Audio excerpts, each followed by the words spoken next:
Es brutal la cantidad de actividades que ofrece Buenos Aires. En este video voy a sumar 9 imperdibles a los 9 que te compartí en el video anterior. ¿Qué? ¿Todavía no viste la primera parte? Te invito a hacerlo luego de finalizar este video. Igual en este caso, y como nos enseñaron en la escuela, el orden de los factores no altera el producto.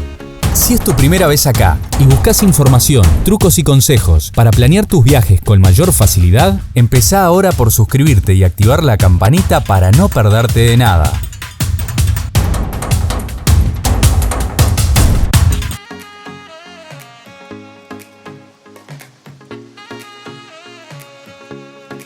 Muchas de las actividades que te propongo en este video están en las mismas zonas de algunos imperdibles que te compartí en el video anterior. Siempre sugiero organizar tu día a día dividiendo las actividades en zonas, para así optimizar tiempo y dinero.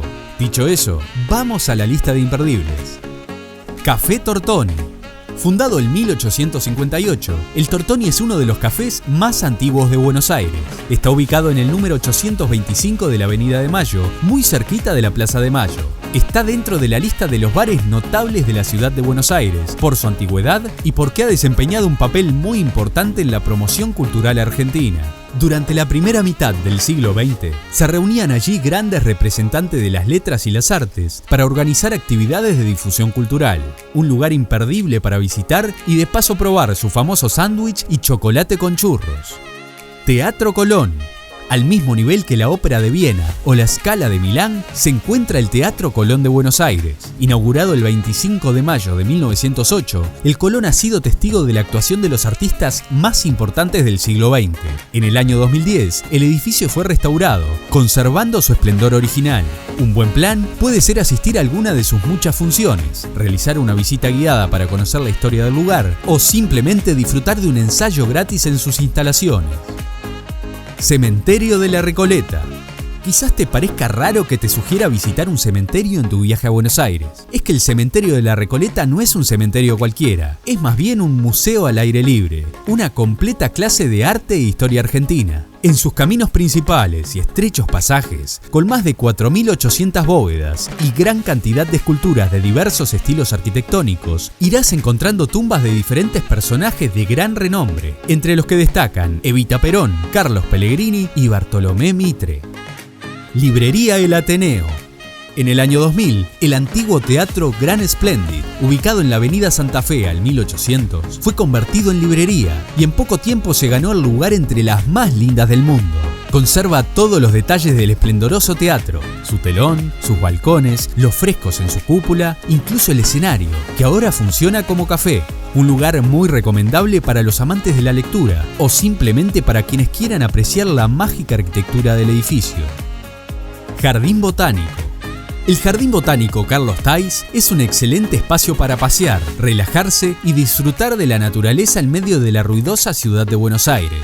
Se sustenta en un espacio verde de más de 7 hectáreas, donde se pueden encontrar cerca de 6.000 especies vegetales de los 5 continentes, además de una biblioteca de botánica, 3 jardines de estilo francés, romano y oriental, un herbario, 5 invernaderos, una gran colección de esculturas y una casona de estilo inglés, en la que se realizan muestras de arte temporarias y talleres. Y si te faltaba algo para convencerte de visitarlo, su entrada es totalmente gratis. Jardín Japonés. Rodeado por los bosques de Palermo, el Jardín Japonés es un oasis de armonía y tranquilidad en medio de la gran ciudad.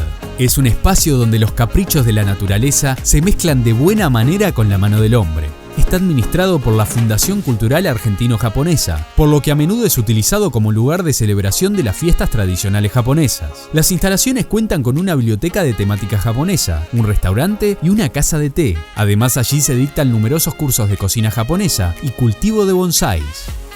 Planetario Galileo Galilei. Es un museo interactivo con 5 niveles de exhibición y una cúpula de 20 metros de diámetro, desde donde se pueden ver estrellas fijas y constelaciones. Hay proyecciones de astronomía y también actividades interactivas, como realidad virtual o simuladores de viajes al espacio. Además, incluye funciones pensadas especialmente para personas ciegas y sordas, en las que se conjugan mapas celestiales táctiles, con relato en vivo e intérprete en lengua de señas y gráficos en relieve. El Planetario Galileo Galilei es un lugar ideal para visitar, sobre todo si viajas con niños. Barrio Chino. El conocido popularmente como Barrio Chino es una porción del barrio de Belgrano que se formó a partir de la llegada de inmigrantes procedentes de China y Taiwán durante las últimas décadas del siglo XX. El ingreso principal a este rincón oriental se hace a través de un gran arco, decorado con dragones y leones de piedra tallados en la base. A partir de allí se encuentran una variedad de tiendas, supermercados y restaurantes que ofrecen productos típicamente asiáticos. Un lugar muy diferente a los demás para visitar en Buenos Aires, en especial si estás en la ciudad a fines de enero y principios de febrero, cuando se realizan espectáculos musicales, actividades y una gran feria para celebrar el Año Nuevo Chino. Floralis Genérica. Ubicada en la Plaza de las Naciones Unidas, en el barrio de Recoleta, la Floralis Genérica es una impresionante escultura de una flor, construida en aluminio y acero inoxidable de más de 20 metros de alto. Sus enormes pétalos se abren por la mañana y se cierran al caer la tarde, dando vida a esta flor mecánica gigante que reposa en el centro de un estanque de más de 40 metros de diámetro. Según su autor, el arquitecto argentino Eduardo Catalano, este movimiento simboliza la esperanza que renace cada día. Y para acceder a más información útil para tus viajes, suscríbete ahora para no perderte lo que está por venir. No te vayas sin comentar, darle me gusta y compartirlo. De esa forma YouTube entenderá que este contenido es bueno y se lo mostrará a más personas. Muchas gracias por estar ahí. Nos vemos en el camino.